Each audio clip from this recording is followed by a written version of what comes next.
Good to be with you. Yeah, that procedural vote yesterday launched the Senate into a debate that stretched late into last night, and it could go on that way for weeks. It is over, of course, the Save America Act, which requires proof of citizenship to register to vote, photo ID when you cast a ballot, and oversight on state voter rolls where non-citizens have been flagged. Joining all Democrats in opposing opening up this bill for debate were two Republicans. That was Republican Senator Lisa Murkowski. She voted no, and Senator Tom Tillis, who is absent for the vote. For Republican Majority Leader John Thune, the strategy behind this public debate is to force Democrats to publicly display an unwillingness to secure elections. Now, the other side sees it all as a way to complicate upcoming midterm elections. By doing away with your right to vote, that's the Save America Act for you. It should be called the Save Our Political Hides Act, because that's exactly what it is. This bill makes it easy to vote and hard to cheat. They're happy with exactly half of the equation and not the other half. But you can't have both and have a functioning representative government. President Trump called the SAVE Act his #1 legislative priority and has promised not to endorse any lawmaker who opposes it. You know, corrupt mail-in ballots. We're the only country in the world that does it that way. Corrupt as hell. It's really good for it. So good for our nation. I mean, who would not have voter ID? Who would not have proof of citizenship?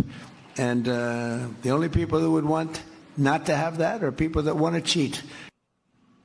Here's the complicated part about all of this. Without at least some support from Democrats, the SAVE Act is very unlikely to pass the Senate in its current form, so it would have to make some changes to get that 60-vote threshold it requires, guys.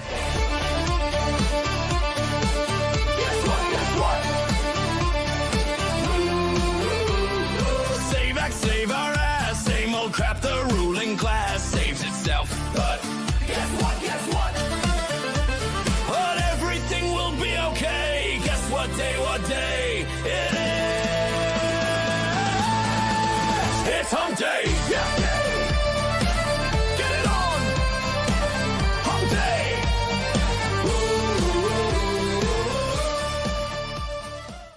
An Irish jig there. That's right, a little sea shanty.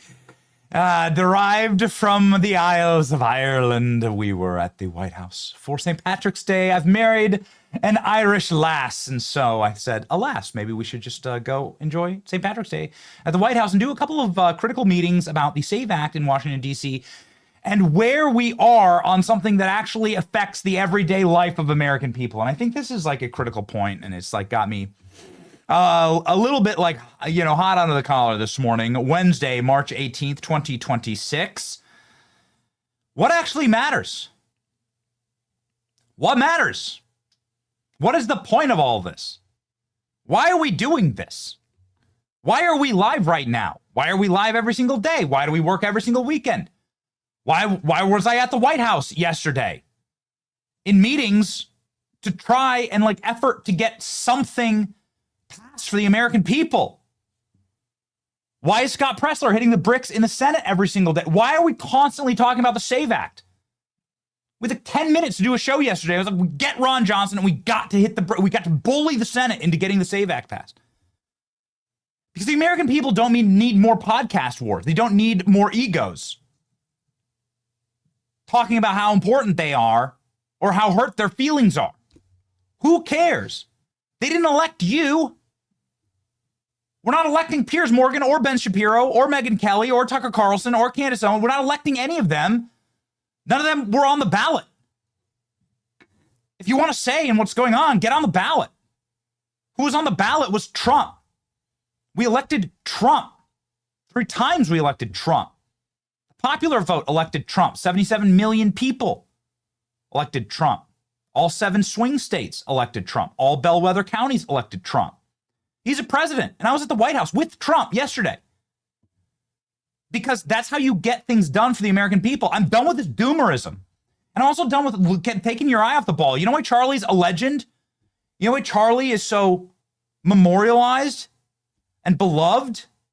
Was because he was a coalition builder. To get things done, to help the American people, to help you and your children and your grandchildren. Not to just sit there and bitch and whine and piss around all day because you got your feelings hurt. Who the hell cares? It doesn't matter.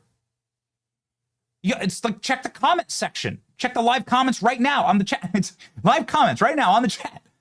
Look, half of them are going to be like talking about how much they hate me, how stupid I am, how dumb I am. Every conceivable pejorative that could possibly be written about me on the internet has already been written. And I don't care. It doesn't matter. Because it's not about me. It's about getting the SAVE Act passed. It's about doing something good for the country, for like my children to live in a functional nation that's clean and peaceful and orderly. And I want that. And I think that like the majority of the American people are sort of sick of Republicans, but then especially like the chattering class of influencers to like not delivering.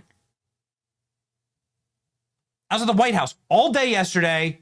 The vast majority of the day was spent in meetings, doing our level-headed best to take the priorities of this audience, and I'm not going to betray the exact conversations, but let me just tell you, we read the chat and we read the sentiment of this show, and I was there to deliver on that sentiment.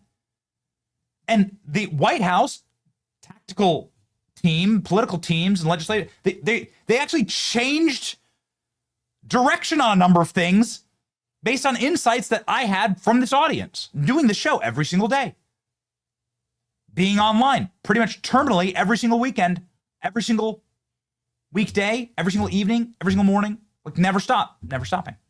That's what this is about. It's not about your ego. It's not about your hurt feelings. It's not about somebody who has a big YouTube channel or a big podcast show, like getting butthurt. This is about delivering for the American people. And it's all we ever care about. It's why I try and keep my nose clean on this stuff. Speaking of keeping your nose clean, a big sign at the White House, big giant sign as you're checking in. No marijuana allowed on site. I was like, dude, how did any of the Biden people get in here? How did anybody from Biden's family or anybody from Biden's administration get in here? Oh, they're all cokeheads. I guess there was no sign that said no cocaine. That's why. That's the point. That's why all we've done is yell and do interviews and bully senators and members of Congress on the show until our voice cracked. Because the point is to deliver for the American people. That's the point. There is no other point. And so with that is the main building goal of this show is coalition building, victory, winning, not being a doomer. America is the greatest country on earth. America is a blessed nation. I love this place. We should colonize the moon. It should be the 52nd or 53rd state after Greenland and Venezuela. Whatever. This is what people are talking about here.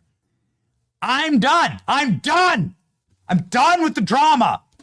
Okay? And I was like, I've tried not to like, because sometimes speaking, even just speaking about it or like it like involves you in it, right? I'm just saying, what's the point?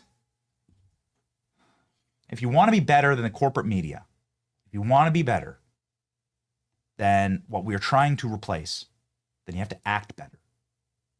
You have to show the fruits of actually locking in and delivering.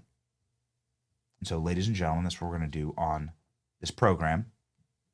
And it's what we're going to be setting our hearts about doing as a constant motivation to stay out of stay out of other people's business, stay out of the drama, keep charging, keep moving forward, keep working, because I know that the vast majority of the American people are on my side.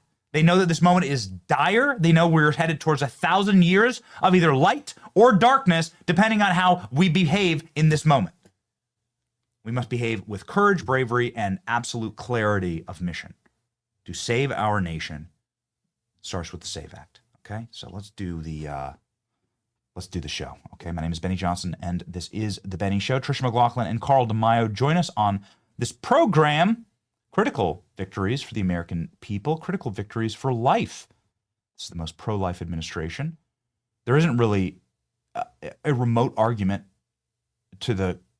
It is the most pro-life administration in American history. Preborn, ladies and gentlemen, assists in ensuring that we stay a nation of life. Life, liberty, and the pursuit of happiness is everyone's birthright in this place. Foremost is life.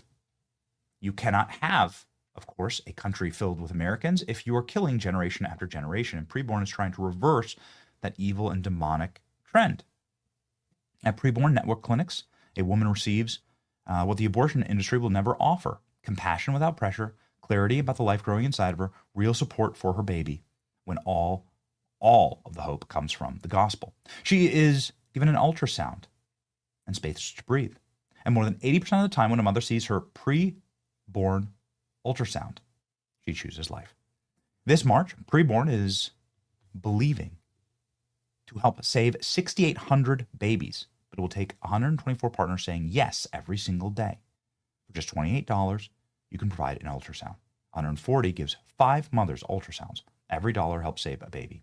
Donate, dial pound 250 and say the keyword baby. That's pound 250.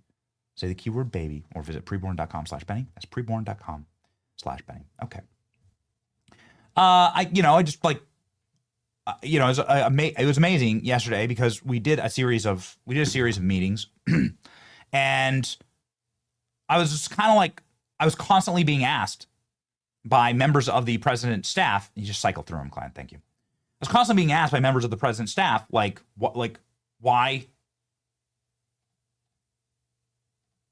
are you not blackpilling?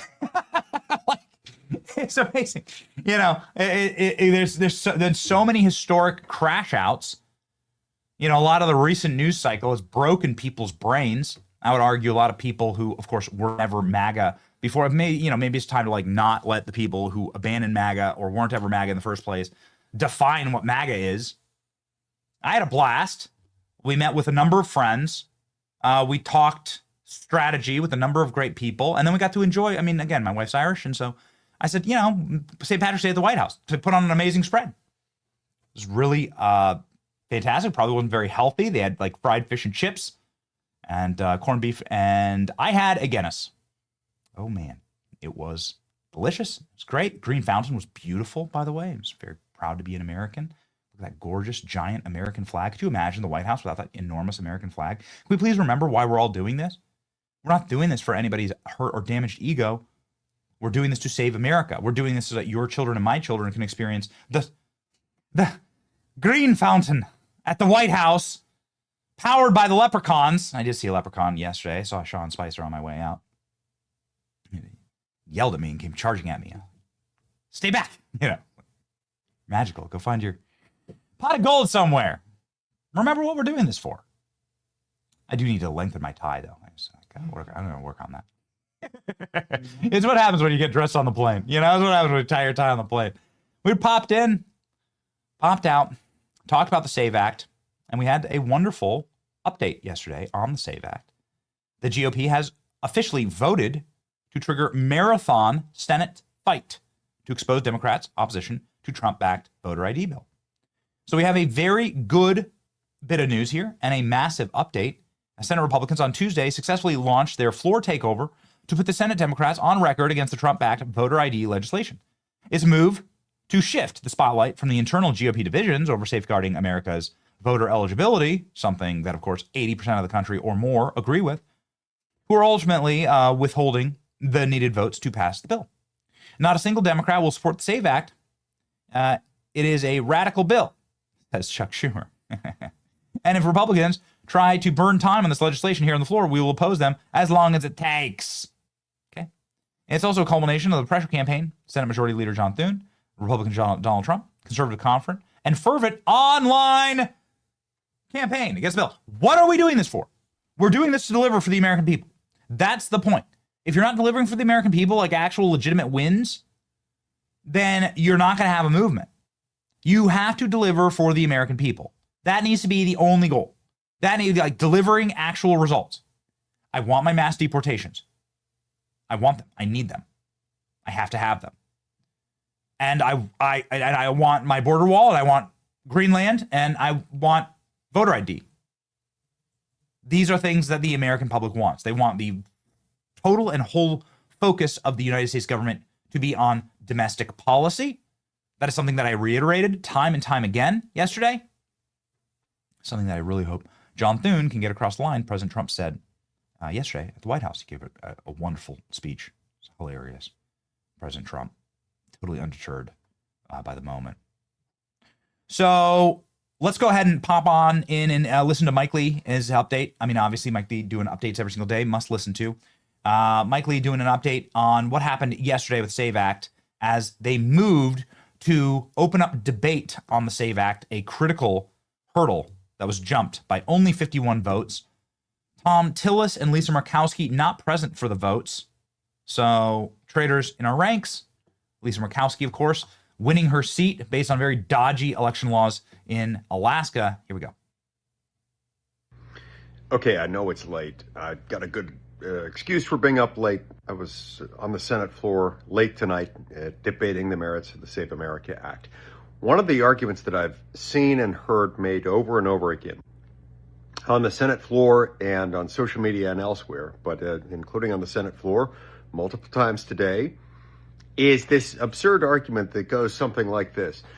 If the Save America Act passes, then if you don't have a passport, you're not going to be able to vote. Or if you can't find your documents and can't afford to spend a lot of money getting those documents, you're not going to be able to vote. Therefore, it's going to disenfranchise people who don't have their documents on hand and don't have a lot of disposable income to spend on it. Look, all of this is a lie. Go to the House-passed bill, the Save America Act, the same bill that we turned to today. Go to page 12, line 22, and the text that follows from that and onto the next page. It makes very clear you don't have to shell out a dime. If you can't find your documents, you never had them, your dog ate them, your house burned down, whatever, no problem. We've made accommodation for that. If you've gotten married and you've changed your name to where it's your married last name, we're taking care of that too. You can handle that by affidavit and put the burden on the state to track down the background documentation without shelling out a dime, even if you don't have any of the documentation because your house burned down, your dog ate it, or you never had it, or whatever. You've got to stop lying about this, Democrats. Because the fact is, the more you lie about this, the more it calls into question your other specious arguments, including the fact that voter fraud supposedly never happens, or that non-citizens never register to vote and never do vote. You're exposing those as lies as well. But you're lying about the bill. I really look forward. I'm probably going to go back to DC. I was like, man, I need to just get into the Senate. I need to get into the Senate and call people out, like Tom Tillis, for instance, who was on a plane. He skipped the vote for voter ID. This is the single most critical issue. I mean, am I wrong, chat? This is the most critical issue. I've never seen the base more laser focused on a single issue than this, voter ID. Never seen it. ID to vote. I've never seen the base more obsessed with something than the SAVE Act. Don't tell me big, beautiful bill. No. Nobody can even tell you what it does. I'm not saying it's bad. I'm just saying that it's a messaging thing. Never seen the base more connected with a core issue. If a Republican cannot deliver for our base, for the vast majority of the American people, not only for our base, I mean, look at this. You're looking at 300 million people, not just the 77 million Trump voters, 300 million people favor voter ID. That's 84% of the nation. If a Republican can't show up, stand, and deliver for those people, then you have traitors in our midst. Tom Tillis was on a plane. He showed his ID to get on a plane to skip the vote for voter ID. Every Democrat that voted against it yesterday used their ID to vote against voter ID. There's not a single logical or consistent argument that you can possibly make against this legislation. I hopped on a plane. We went viral yesterday. I hopped on a plane and asked a quick question. Here we go. Went through TSA at the airport right here, and I had to show my ID. I pulled the numbers, and it turns out that 90% of Americans have flown commercially. That's 300 plus million people have flown and had to show their IDs. Yet Democrats say that requiring your ID to vote is somehow racist. So is TSA racist? Ooh, TSA racist. Oh, no! Oh, no! It's amazing. The Democrat argument through this is so sad. We'll jump over to Trish McLaughlin here in just one moment.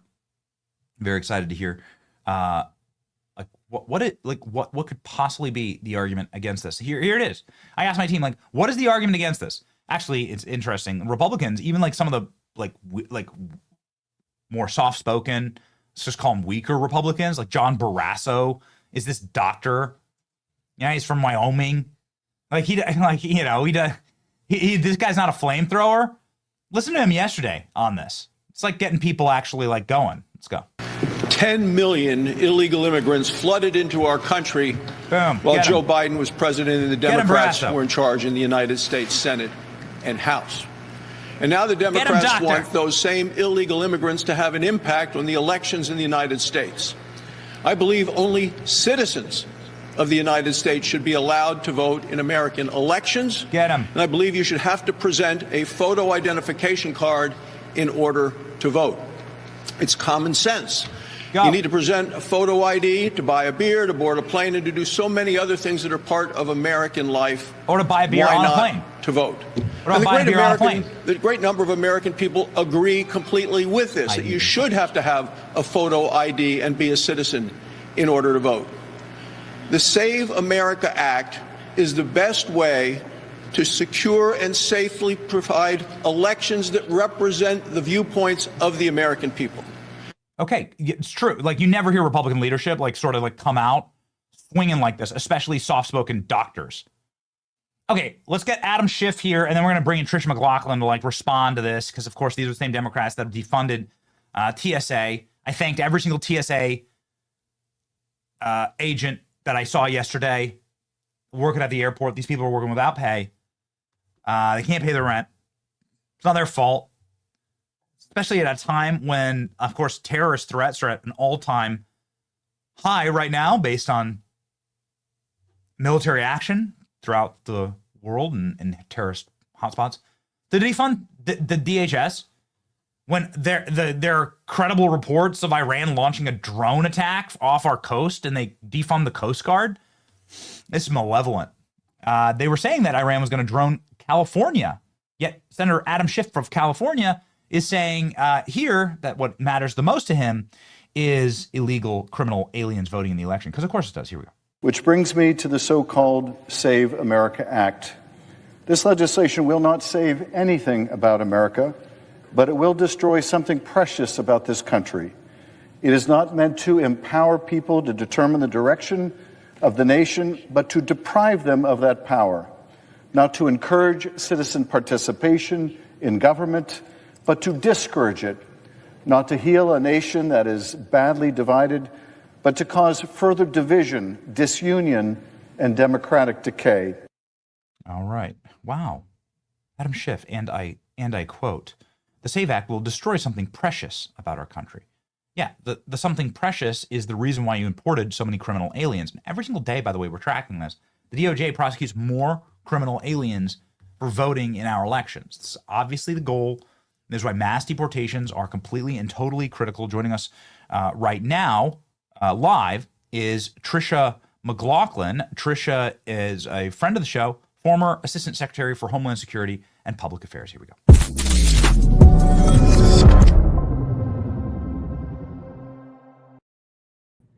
Tricia, this has got to kind of piss you off that we're living in a time where there seems to be like quite active attacks, frankly, against our nation. You can count them. There's like 5 or 6 in a week from Islamic extremists. And Democrats have defunded DHS. It's got to like hit close to home. Yeah, absolutely. It is absolutely bottom barrel politics. Talk about putting politics ahead of public safety. Of course, TSA, that's going to impact every single one of us. Those terrorist attacks that we've seen, just 3 in the last week and a half. And we have about 400 TSA agents who have quit. And that's on top of the volume, increased volume because, of course, spring break. I just spoke with some TSA agents who I've gotten to know from my time at Homeland Security. They're talking about colleagues who are selling blood plasma so that they can pay their rent. They have colleagues sleeping in cars. They're in put in dire situations. That's them personally. And then on top of that, our national security is put in a very dangerous situation here. You mentioned the Coast Guard. I'm so glad you mentioned that. So many people, understandably, don't appreciate how big of an agency DHS is. You're talking about Secret Service. Of course, we've just seen threats to the president's life in recent weeks here. CBP and ICE are funded through 2029. So as much as the Democrats' talking points is that they're going to really stick it to ICE and stop these mass deportations, that's not happening. Those mass deportations, those arrests and deportations are still going on. This is just gutter politics, Benny. And I hope we start seeing the RNC putting up advertisements at our airports and say, you want to get through security fast, you want your safety, vote Republican, because the Democrats are causing you to stand in line for 3 to 4 hours. Yeah, I think so. I mean, I'm checking the chat, and we check it constantly for the reflection of the vibe of the show. And a lot of people are saying, well, do we have mass deportations? And I guess, since you've done a year and more at DHS, what would you classify as mass deportations? Where should DHS be going? And I know Markwayne Mullen is in the middle of his confirmation hearing right now, so I want to get to that. But what is the classification of a mass deportation for you? Well, I think the classification of a mass deportation is if you were in this country illegally, then you need to be arrested and deported, and that absolutely should be happening, and I think will continue to happen. I think we also have to look at our illegal immigration system, which the Joe Biden administration completely plundered. They completely exploited the parole program. Temporary protected status, which a lot of your viewers are probably familiar with, really was just a rubber stamp to let these individuals in with no vetting. So I think that we did see about 3 million illegal aliens leave the country. The vast majority of that was from self-deportations, which are a lot cheaper, a lot safer for communities, a lot safer for law enforcement. But what we saw a lot of, at least during my 13 months there, Benny, was that the more arrests we were making, the more these illegal aliens within the interior of our country were getting the message, hey, if I don't leave now, I'm going to get arrested. I'm never going to be able to return. And so I'm hoping under a Mullen tenure, we're going to see more and more of that. Okay, so the number is 3 million voluntary deportations. 3 million total. So I think it was around 2.5 million self-deportations and a little over 600,000 deportations last year. What was the major, because, everyone was like, well, and Stephen Miller, is constantly messaging and driving home, we have 20 million. Let me take a step back. Why would I lecture you on this? How many criminal aliens are there? How many people illegally are there living in the country today? Around 15 million is based on estimates. That is a huge problem, though, Benny, is that there's not total consensus on how many are actually in the country illegally. I think that's a big part of the push to have that U.S. Census finally start checking on what citizenship is in this country. Yeah, I mean, that's obviously a critical question. If I had a time machine, go back and tell the founders, please make the Second Amendment really, really specific, and then say citizens, not persons, when you're counting the census. But I don't have a time machine, and they're really smart, and I think we're fine with hopefully amending something that counts just the citizens. But I guess the point is okay, so 15 million and 3 million has either self-deported or have been deported. Yes. Otherwise exited the country. Exactly right. And when we only have a couple more years for sure in office, so we've got to crank those numbers up. And I'm confident President Trump has the will and fortitude to do just that. Okay, so 1/5. So 1/5 is what we're. So it's been 1/5 in the first year. So if you could keep those numbers constant, you could get almost. If you're staying at 3 million deportations or self-deportations per year, then you're almost at the entirety of the illegal population in the country. Is that correct? Am I doing the math there right? That's correct. But I think, Benny, the other piece of this too, and I mentioned that temporary protected status, those parole programs, Cuba, Haiti, Nicaragua, Venezuela, CHNV, a lot of your viewers might be familiar with. I mean, really, again, rubber stamping these people who were not vetted into our country. It really was an optics play because these programs really started being stood up right around 2023. The Biden administration saw the optics at the border were abysmal. They were losing public support. Border security was becoming a huge national security issue. And they said, hey, instead of having these massive droves of people come to our border and there being photos and video of that, instead we're just going to let these people in and call it legal. Yeah, that's right. And they flew him in the dark of night. They did. Yeah, I saw some statistic that ICE has deported like 10% of New Orleans. Is that square?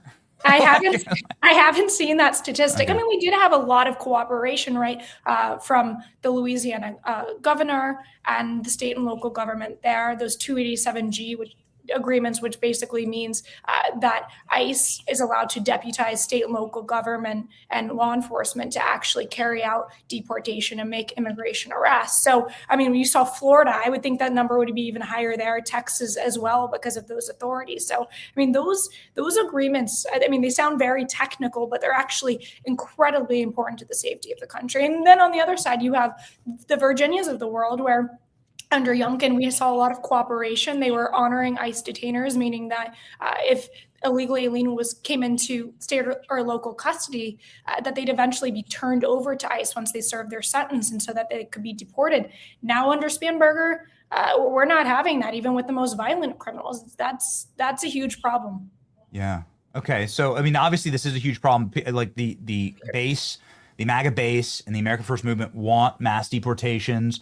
I guess at these numbers, you could almost say that all criminal. I mean, if you stay up at 3 million per year and there's 15 million based on all, then you could say that, well, we're in the first year of the second Trump term, we would get virtually all criminal aliens out of the country as long as you're allowing zero more in. I think that's good. I think it's like I think it's like a good start. Okay, so Mark Mullen is going to carry the torch here. Why don't we? This is your first time on since you've left DHS and since Kristi Noem was, I guess, reassigned. That'd be the right way to say it, to like a different, different job. What's the background story there? What's your advice to Mark Wayne as he's going through his confirmation this morning?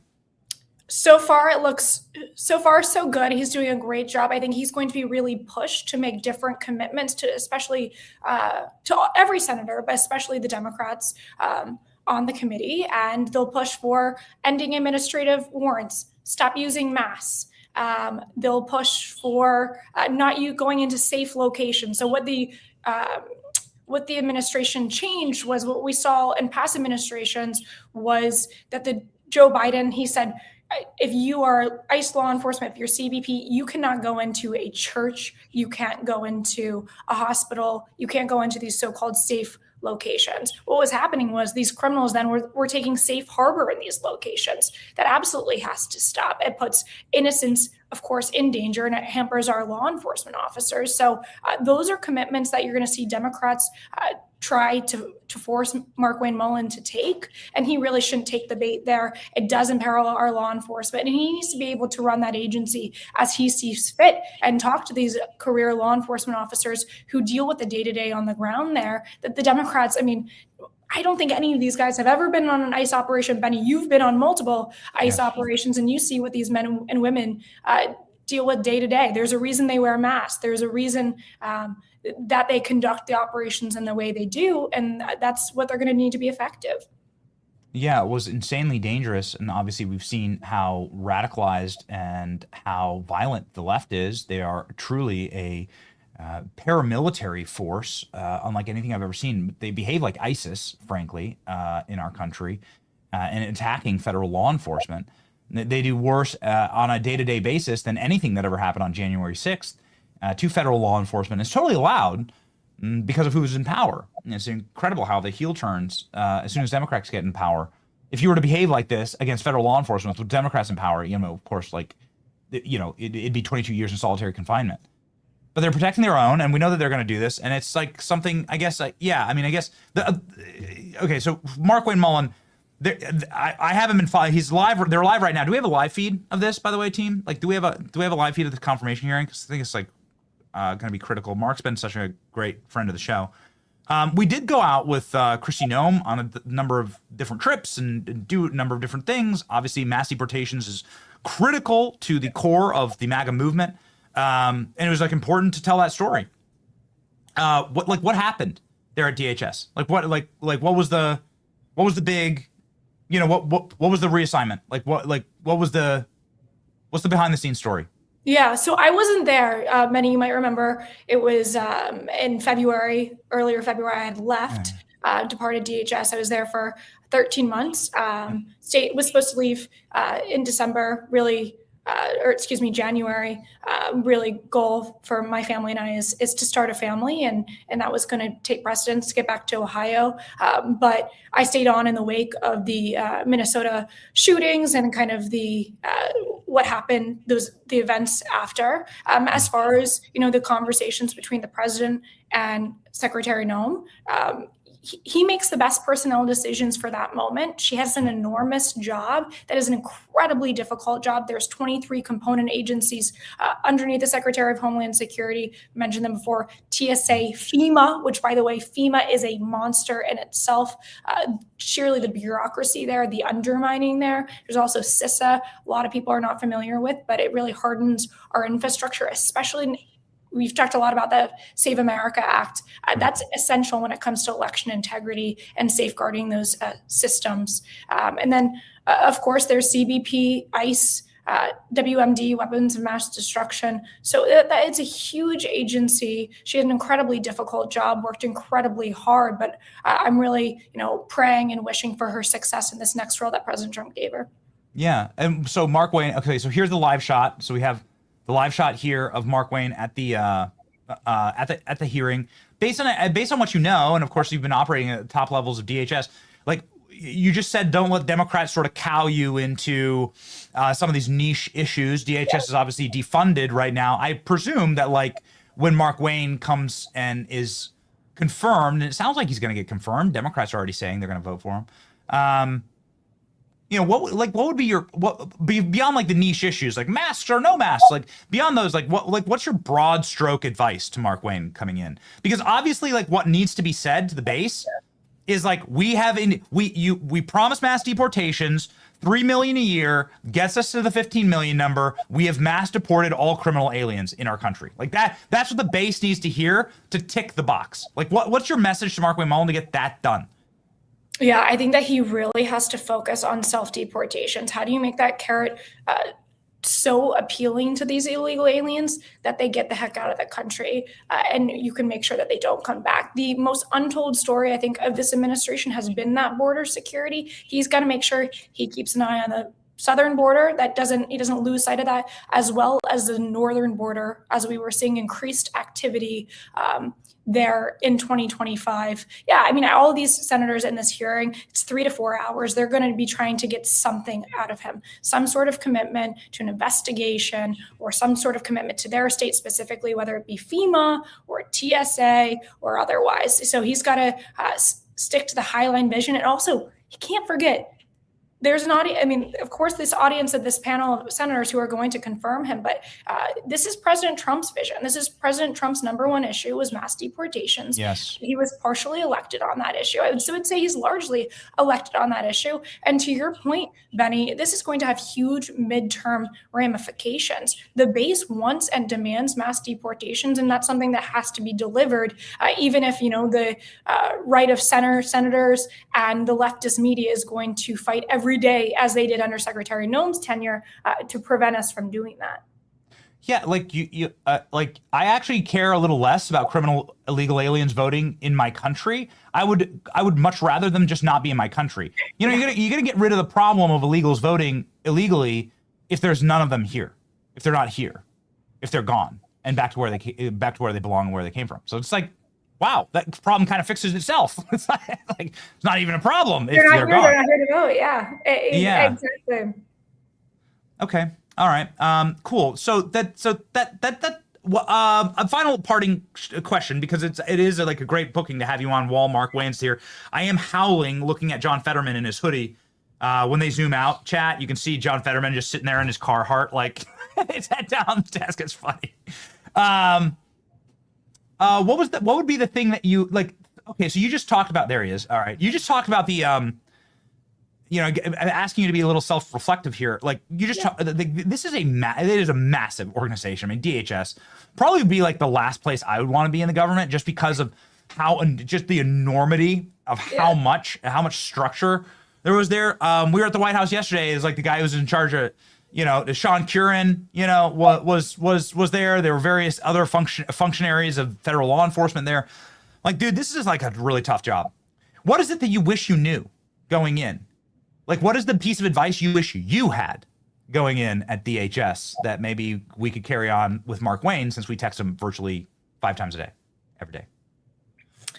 No, I mean, that's a great question. I think I've done a lot of self-reflection since leaving this job. I mean, as far as purely priorities, from my perspective, I was dealing with the press each and every day. And 80% of the questions we were getting, of course, were on ICE and CBP. But there were, there's also Coast Guard. There's also FEMA, which those are going to sneak up on you when there's a massive disaster. So he needs to know where the president's priorities are, where the president's public priorities are, because that's right. You have to be in line with the president. And I think that that's sometimes where there's footfalls there, is you need to know on a day-to-day basis, what does the president want you to be saying, and where does he want you to be focusing your efforts on? And so I think he needs to make sure he has those close relationships within the White House, with Stephen Miller, with Tom Homan, make sure he's really fostering those. That's going to be essential for him as well, having great relationships with those 23 component officers, whether it be TSA,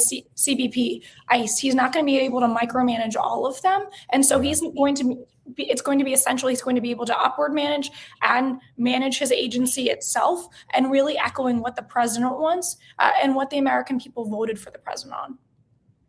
Yeah, it almost like boggles the mind how the enormity of this agency and the various competing personalities and requirements, but and obviously to get them deployed, it's easy for us to talk about mass deportations. It's a little harder to actually implement it, but nonetheless, the single most critical issue facing our country. In fact, the SAVE Act wouldn't be necessary. I mean, it's a great legislation.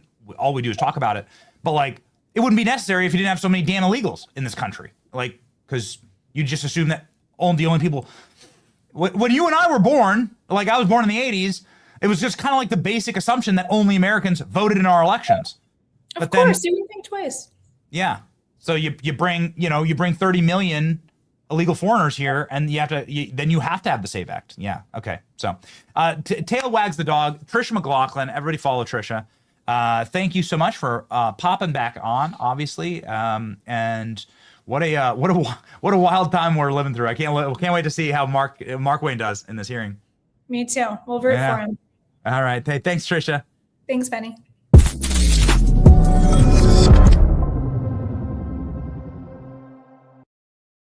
Ladies and gentlemen, Carl DeMaio is joining us to talk about his own version of the SAVE Act in California. You could do it on a state level, be a lot easier actually than doing it on a federal level. And there is a man who has actually made this his driving force and his life force, and his name is Carl DeMaio. He's joining us in just 1 second. He is like the king of voter ID and forcing the state of California through referendum to have voter ID in the state. Absolutely critical battle. Now, ladies and gentlemen, to Carl in just one moment. Our partners today, wanting to help you have a golden American future. Advantage Gold. I talk about it a lot. Let's be honest. Gold and silver are exploding to new all-time highs. The media melts down. Smart Americans are cashing in, protecting their growing money with real physical gold and silver. If you got a 401k, IRA, or a retirement account, this is your wake-up call. Keep trusting the broken system? Bad idea. Go gold today. A strategy that is 100% legal and smart, and 100% backed by physical gold and silver. Here's how you get started. Text Advantage Gold by texting Benny to 85545 right now. That's Benny to 85545. You'll instantly get a gold investment kit. Don't wait as the gold rally keeps breaking records. Text Benny to 85545 for Advantage Gold. Also, obviously, doesn't really matter how your portfolio is doing if all of your money is going to debt. American Financing can make sure that you are out of debt and have a great American future. I actually talked about this at the White House when it comes to President Trump's considering executive orders on capping credit card rates, something that I call usury rates that should be illegal, 20 and 30% that take advantage of the people that need help the most. I hate it. American Financing hates it too. They're not in charge of the executive order pen, But American Financing can help reconsolidate your debt, something like the low fives, and get away from those usury rates and to save you big time every single month. Americans Home for America Home Loans. 888-528-1219. You can call them today, 888-528-1219, AmericanFinancing.net/Benny. The man, the myth, the legend, Carl DeMaio, who is the chairman of Reform California, who has delivered on a massive, massive victory for our nation in the state of California. Let's jump on over and chat with Carl right now.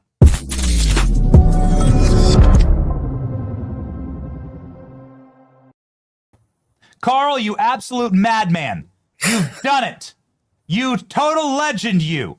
1,368,000 signatures of Californians verified in order to put voter ID initiative on the ballot. We have a massive cheer, actually, for you right now from the chat.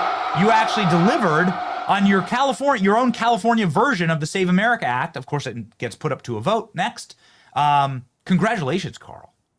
Well, thanks, Benny. But the credit goes to all of the grassroots volunteers who collected signatures, to all of our coalition partners who helped us raise funds, including Julie Lucky in her committee, the Californians for Voter ID, which include Nicole Shanahan, who you had on your podcast. You brought a lot of national attention to this. So this was a real team effort. And it goes to show that even in the blue state of California, when everything is stacked against us, all the money, all the media, all the infrastructure, that the conservatives can actually work together, rise up, and do something to move the needle. And so part of what I'm trying to do by moving voter ID forward in the state of California is send the message to the red and purple states out there. If we can do this in California, then what the hell are you waiting for? Enact your own voter ID initiative at the state level. Don't wait for those sellouts in the Senate to do their damn job. They never will. Let's rise up, make this a grassroots rebellion, state by state by state. Now, we got the signatures, but we're not out of the woods yet. We still have to pass it in November. The polling shows 70% of Californians are in favor of voter ID, but there's a lot of dirty tricks that the Democrats and their friends in the liberal media will pull. So we've got to work hard between now and November to actually win the vote on Election Day. Yes, a lot of dirty tricks. We were able to find them when we were out in California. Boy, we found a registered toilet with 27 people at it. There's a porta-john in the middle of an empty parking lot. 27 registered voters there, Carl. I bet all of those voters will vote against voter ID. You know? Well, and that's what we're up against, is that this first election where our initiative is on the ballot, we're doing it without voter ID. So we have to win by more than 50% plus one. We have to make this too big to rig, which is why when people say, congratulations, you got the signatures, it's a 70% issue, this is in the bag, it's going to pass. I'm like, no, I do not trust how things go out around California. They've got all this dark money, all the super PACs, the lying liberal media. So we've got to make our case. And this is not going to be easy, but we are going to go district by district, turn out the vote, and win by such an overwhelming margin that they're not going to be able to rig it. Okay, so what is now the strategy? So you got, and just so that people understand, what Carl has here is he already hit the too big to rig. So the number here at we're just going to round up, 1.4 million signatures. Even if like Gavin Newsom and his lawyers try and pry away some of those signatures, it's on the ballot. It's guaranteed on the ballot. Yes? Yes, we had to get 874,000 signatures to put it on the ballot. But as you note, I don't trust these people. And that's why I told everyone we have to get more signatures than we're legally required to, so that it's so overwhelming. And Benny, we also did 100% signature verification internally at our campaign. We have a scanned copy of every single signature, so that if Gavin Newsom and the Democrats want to play games and be sneaky and dishonest and say we don't have enough, we will go into a court of law, present that evidence, and show that, yes, we do have the signatures. I'm not leaving anything to chance on this, because these people are fundamentally corrupt. They are dishonest, and you must treat them as such and act accordingly. Look at this, a county-by-county signature totals, statewide support for California voter ID initiative here on Carl's website, in the Reform California website. You can see every single, this dude is locked in. This is why we have Carl on the program. This is why we're constantly retweeting him. He is locked in. He knows it. And he's going to be able to defeat Gavin Newsom based on the actual rules of the state. And I just hope that, man, I saw the other day, Stephen Miller was posting about it, how the vast majority of Californians voted against giving illegals state benefits, but then a judge strikes it down, right? And now you get, state benefits. How are you going to prevent something like that happening, Carl? Because, it looks like you have, let's just say you have the momentum at your back here, right? You have a big issue that a lot of people care about, that everybody agrees with. And, just like most of Californians agreed with not giving illegals state benefits, but some dirty, corrupt judge goes and strikes it down. And then here's all the Medicaid fraud in the world, right? To every illegal. Yeah. And going into this, we knew that not only did we have to beat them at the ballot box, we have to beat them in the courtroom. And so I actually filed this constitutional amendment twice before just to smoke them out. I filed an initiative back in 2021, then again in 2023. And what I was trying to do was surface their legal arguments against the initiative. And it was a very helpful process because every time they would write a title and summary and the attorney general would issue an opinion that said what we were doing was flawed or illegal, I then went back to our team of attorneys, nationwide election lawyers who are top shelf, top notch. And I said, let's tighten this up. We actually hired 3 law firms. One firm was in charge of drafting the language. One firm I hired just to tear it apart. I said, pretend to be a sneaky Democrat and come up with every single legal trick in the book and throw it at the initiative. And then the final firm, we had them build what I call implementation architecture. And that is, we have a whole 5-year litigation strategy, Benny, that once we pass this, we're then going to issue demand letters to the Secretary of State and every county registrar of voters saying, look, this is now in our state constitution. We believe this is plain and simple, but how are you going to implement it? And as you think about that response, here's how we think you should implement it based on best practices. And any county registrar who decides not to follow this initiative, we're going to sue them. We're going to sue them in the local court system. We're going to sue them in federal court if necessary. But we feel very confident that not only will this survive any challenge, but we also know that we have to force them to do it step by step, county by county. And so this is not a one and done thing. We've got to get it passed, get it in the state constitution, and then litigate it if necessary in the counties where we have registrars that we don't trust. It's so smart, Carl. It's so smart, and you've devoted, I don't know, decades maybe to this issue, and to at least the last 5 years. Yeah, securing elections in California. Okay, so maybe take a giant step forward and tell me what happens if this passes. Give me a vision of a future of safe and secure elections in America's largest and most populous state. What does that look like, Carl?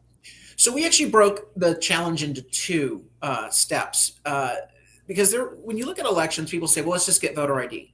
That's not enough because in California, they issue driver's licenses to illegal immigrants.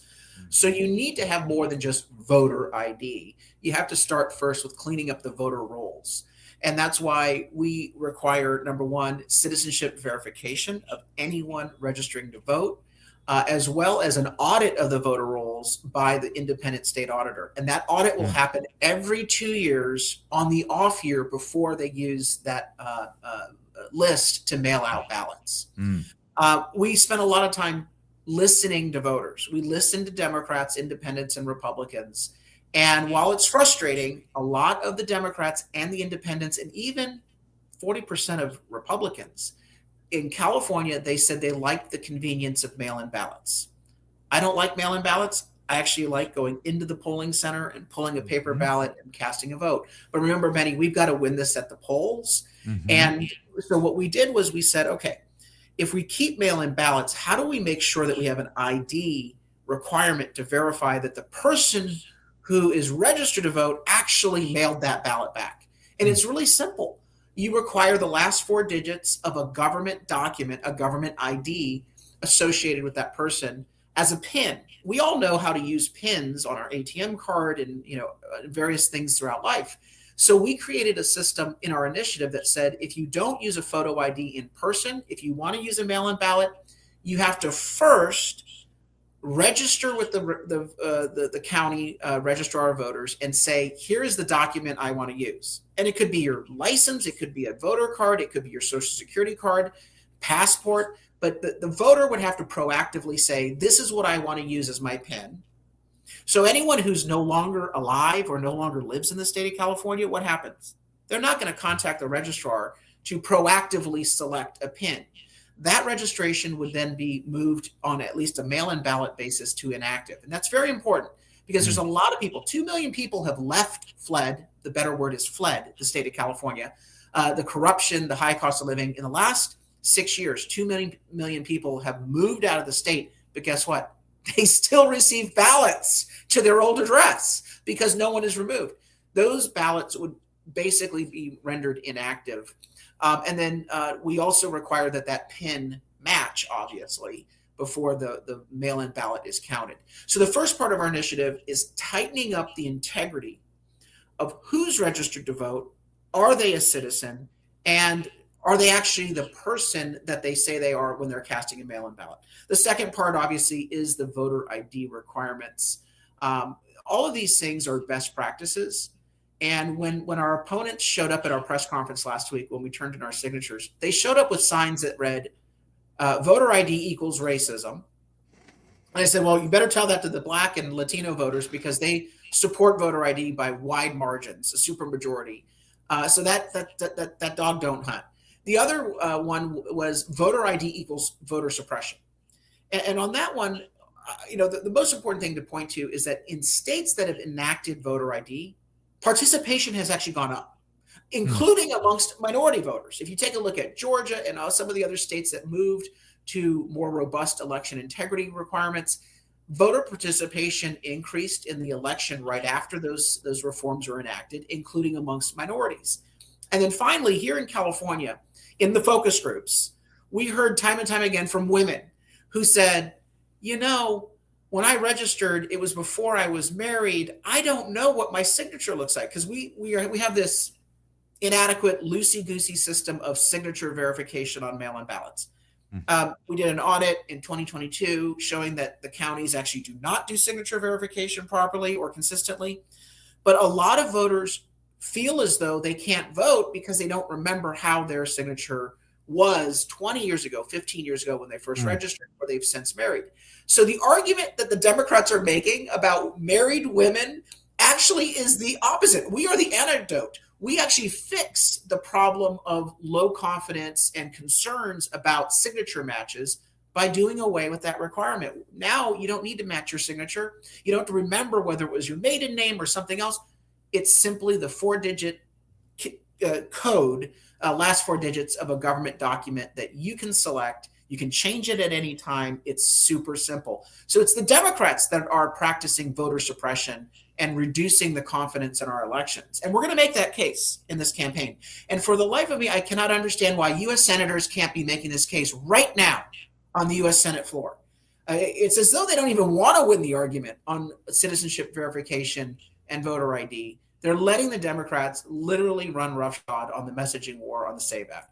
Yeah, it's been so frustrating for us. And we have senators on every single show, and we just keep badgering them that you're losing the information war here on the easiest issue to win the information war on, because so many people, they're like, 77, you owe it to 77 million Trump voters. Bro, this is something that is supported by like 300 million Americans. Yeah. Forget Trump voters. Like, you're looking at numbers here in the 85th percentile of all Americans. You're talking hundreds of millions of people support voter ID. And, including the races that, including the demographic breakdowns that you talked about that cut across all sections of society. When I talk to Democrats who are a little unsure, I say, look, are you sick and tired of the conspiracy theories? You want to shut up your Republican neighbor? Well, then give them what they want, voter ID. Yeah, and then the light goes off and they're like, that's a pretty good argument. So that's right. There's almost no one that we will lose in this debate. There's fringe of 20% that will never, support this. I don't even think they support the American flag. Don't worry about the 20% fringe. Focus on the 70 to 80% bipartisan consensus. This should not be hard. And again, I look at the U.S. senators and I just want to smack them. This is dereliction of duty. This is, and Benny, this shows how corrupt and broken our political system is. When you can't even give the American people an 80% bipartisan consensus, it shows that our system is fundamentally corrupt and dysfunctional, and that we need to intervene with these elected officials, even many within our own party. Yes, it's been maddening. It's been incredibly frustrating. I was in D.C. yesterday, like just trying to box about the ears on messaging here. But when the Republicans don't even agree on this issue, when the Republicans aren't willing to fight for it, what the hell's going on? Like, what are we even doing here, right? So, just really quickly, Carl, in closing here, what is your message to Gavin Newsom? He's obviously going to fight you tooth and nail here because this is going to mean less power for him. This is going to mean, I think, that like California instead becomes more of like a purple state, which is probably where it rightly sits.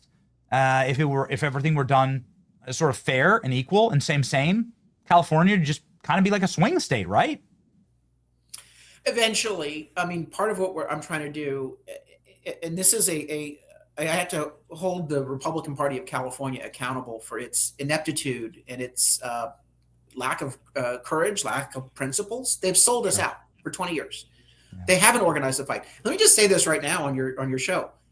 The party chair, Corinne Rankin, not only is she inept and incompetent, but she actually undermined our voter ID initiative. They didn't lift a finger. The California Republican Party did not lift a finger to help us with voter ID. Wow. This was done despite their efforts to undermine our process. This was a grassroots rebellion. And so when people say, well, why is California so blue? California is so blue because Democrats are working it and hustling, and the Republicans have literally sold us out. And so I do believe we will become more purple, as you've just predicted, with voter ID. But it's not just because we're enacting voter ID. It's because we're showing people that there is the ability to fight. We're giving hope to the hopeless out there. I'm meeting so many people who say, I don't want to flee California. I love California, but I hate our government. And I don't want to move to another state, but I feel like it's hopeless. Well, guess what? When people see others fighting, not only does it give them hope, but they will join that fight. They will get off the couch, they'll get into the street, and they'll be part of it. And so that's what's going to make California purple, and I predict red again, is the fact that we actually have a fight and we're giving people hope and giving them something that they can be part of. So I do think Gavin Newsom is going to try to lie and cheat and deceive and break the law on this. He's going to ignore the law, particularly as he's running for president. And I warn people across the country, do not underestimate him. Oh, he's a lousy governor. He's failed his way upward with the help of billionaires. But the one thing he is very good at is he's a very capable liar. I mean, this guy would sell his mother for a nickel. He's so good at looking into a camera and just lying in such a convincing way, and having this umbrage of like, oh, how dare you challenge my position on this? Of course it's true. Of course I've always believed this. He is dangerous, and you underestimate him. I believe right now, as people dismiss him, he is very capable of winning the White House. And it would destroy this country in a single term. So we've got to make sure people learn the truth about his character flaws and his failures here in California. We have a Gavin Newsom soundbite, actually, that we play constantly from his hilarious Black podcast interview, where Gavin Newsom, who's grew up in a multi-million-dollar mansion and inherited multi-million-dollar properties, owns a vineyard, and has a rich father. I'm hustling. It was just like hustling. I just like hustling, man. I just hustling. Well, right with the Getty family, right. And the rich kids photo shoots for Vanity Fair, just hustling with my ascot. Yeah, but you got the other clip where he basically said, I'm just like black people. I can't read and I'm dumb. I mean, this guy literally said that. If a Republican said that, you know that there would be no stop to the chorus of calls for resignation. I'm just like you. Hey, we're homies. Like, we absolutely, cut from the same cloth. No one has anything in common with this guy. He has led a privileged life. Everything has been handed to him on a silver platter, and he has failed upwards. Yeah. Yep. So now would be time to knock him down a peg. And this is what we headed out to California to do. This is what Nick Shirley is doing right now. We're going to take the fight where the fight belongs, which is the state of California. That's why we're so thankful for Carl DeMaio and your work and your constant effort here. Obviously, you're so right about bravery and having people that continue the fight, and that is contagious. It is critical to follow Carl DeMaio. He has nearly 100,000 subscribers right now here on X. And then we have just this little piece of data from Stephen Miller that I love because it does show that 60% of California voted to strip all taxpayer funding of criminal aliens. Scroll down, please, Clay. I mean, California voted to do this. California's not lost. You can still win on common sense issues in California. There are fellow Americans. There are brethren. So don't write it off. We can go on offense as a party and win. And Carl's the guy doing it. So thank you, Carl. Thank you, Benny, for all your help. And in the fall, when we hit the road on our bus tour, come to some of our events. We'd love to have you. Let's go, man. Just as long as you're not in LA. I don't think I'm invited back there. But yes, let's go. Awesome. Be a blast. I would love that. Thank you, Carl. Godspeed. Thank you.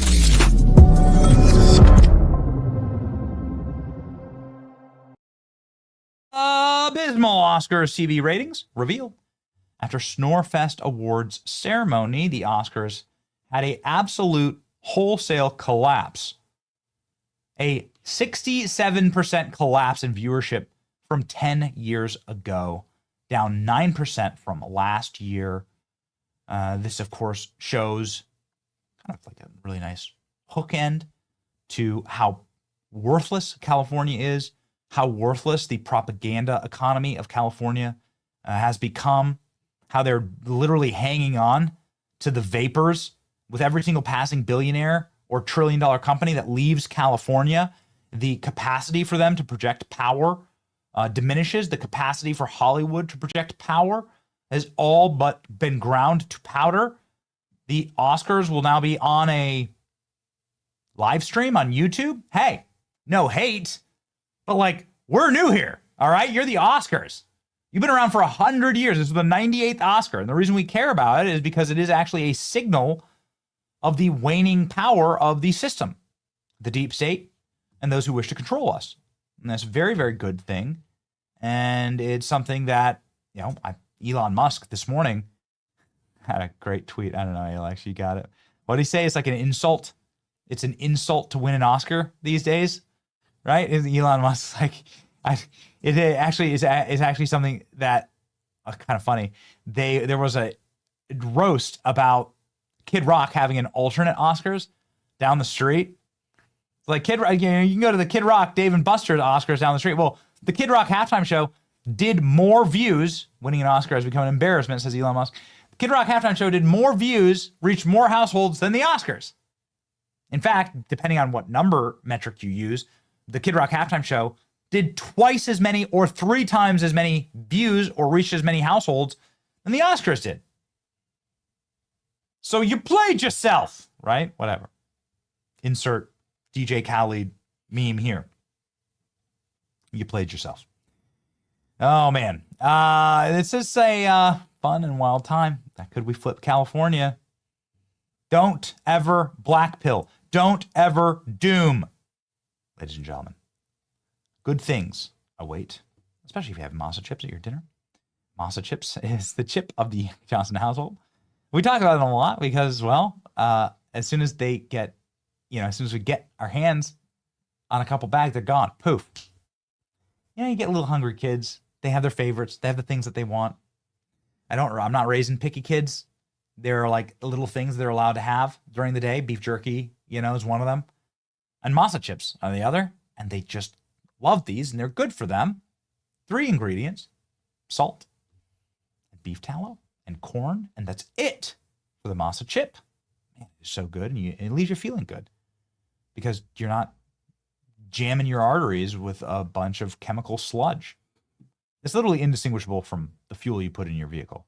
That's what they're trying to feed you. Anyway, the point is, masa chips help you feel satisfied, no bloat, crash, or a sluggish feeling afterwards. Get them today. Go to masachips.com/Benny. Use code Benny for 25% off your first order, or simply click on the link in the video description or scan the QR code and claim this delicious offer. Don't feel like ordering online? Masa is now available nationwide, local Sprouts supermarket. Stop by, pick up a couple of bags before they are gone. Okay. President Trump says that Venezuela will become a state. All right, bro. You're just messing with us now. No? Yes? I don't know. Whatever. What? Really? I don't know. Trump fires off one-word message after Venezuela defeats the U.S. in World Baseball Classic. I guess you can't have it all. Anyway, Venezuela's been on a legendary run thanks to President Trump and thanks to our movement. Maduro is gone. Venezuela oil is flowing. The nation is getting so much wealth. The stock market is up like 400%. And Venezuela downed the U.S. 3-2 in Miami. They got some good ball players, man, in Venezuela. Apparently like the noise in Miami from the World Baseball Championship. Apparently, like it's the loudest ever recorded. There've been like Super Bowls in Miami and stuff. It's the loudest ever recorded street volume of these baseball games. I haven't been watching them because I just don't watch a ton of sports.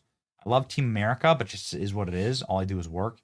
Donald Trump responded by saying what? What does Trump say? Statehood. Okay. Well, what could the argument be here? Well, the argument for statehood for Venezuela, not that I'm here making it, okay? I'm just giving you the broad strokes. The argument for statehood in Venezuela goes like this. Venezuela controls the single largest oil reserves in the world, the largest known reserves in the world. They also have something like $8 trillion worth of minerals in Venezuela. Like, so these are the kind of like, this is the kind of hardcore mineral deposits that you need to build batteries, that you need to build vehicles and infrastructure, and Venezuela has a ton of it. It's buried up in the mountains. They need to develop it. So what could happen if Venezuela became like a Guam, or like an American, like an American territory or something, and you get mineral rights? Kind of like the same thing that Trump's trying to do with Greenland. I mean, Trump's been trying to do that with Greenland, so it's going to like move that direction with Venezuela. I don't know, but that would be the argument. Okay. Wow. Venezuela defeated Italy tonight, 4-2 in the semifinals. Trump said in a different post, they're really looking good. Good things are happening in Venezuela lately. I wonder if what the magic is all about. Statehood. Anyone? He's just trolling at this point. Whatever. Well, I guess we'll see. Will the U.S. invade Cuba in 2026? Let's go ahead and check in. 26% chance, skyrocketing, in fact. Way up. 26% chance that the U.S. will, in fact, invade Cuba.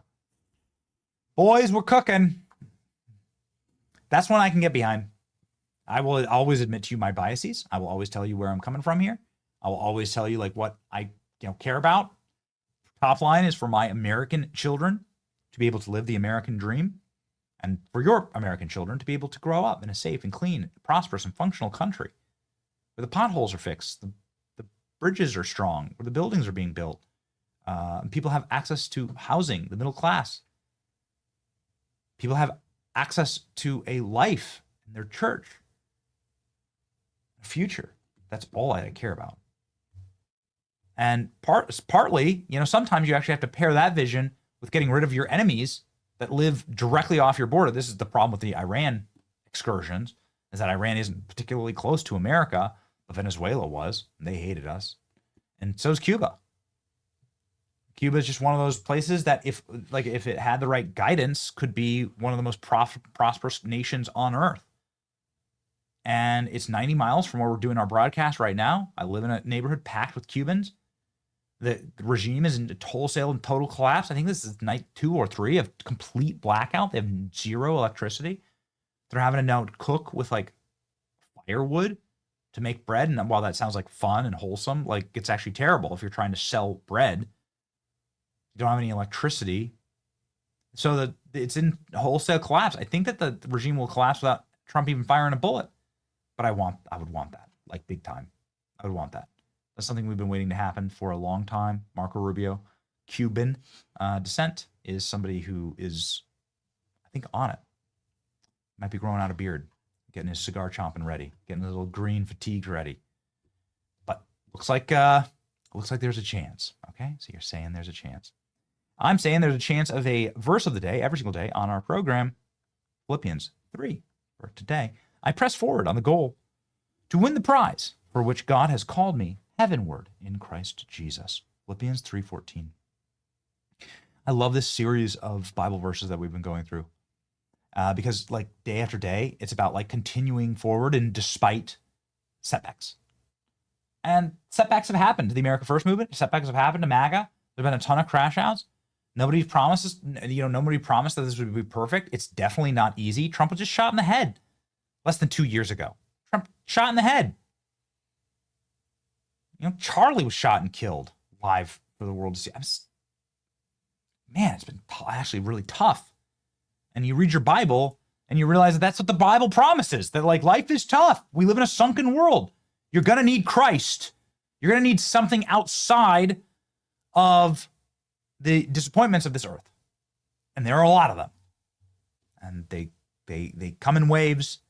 And sometimes it just feels like one after another. One battle after another, right? Didn't see the movie, but I drink your milkshake. Come take your little movie title. Anyway, one battle after another. That's the truth. That is life. So make sure that you have something that is consistent through all of that. And that is your faith in our Lord Jesus Christ. As it says here in the holy verse, God has called me heavenward in Christ, right? Keep your eyes fixed there and you'll have something good. You won't be disappointed. You'll have something good. All men will disappoint you. Trump will disappoint you. All the government will disappoint you. Republicans in the Senate will disappoint you. There's no such thing as a perfect man. There was only one perfect man. Put your faith in him. It's your boy Benny. March with us on to victory. See ya.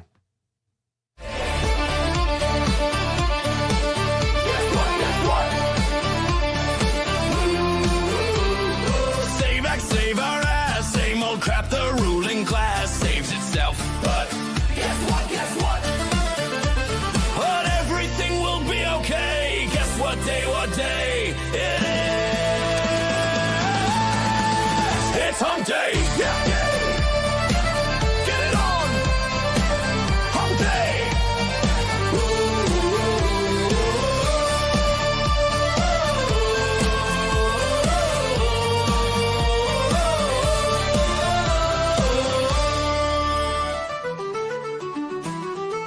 The biggest ships in the sea, all owned by the oldest kings, and their dying legacy, media deal reads.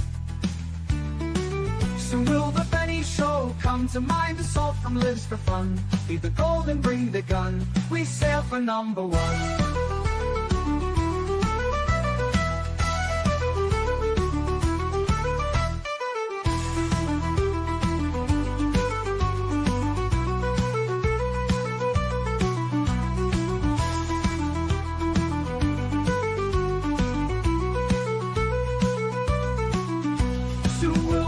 Show come to mind, the salt from lives for fun. Leave the gold and bring the gun, we sail for #1. The biggest ships in the sea, all owned by the oldest king.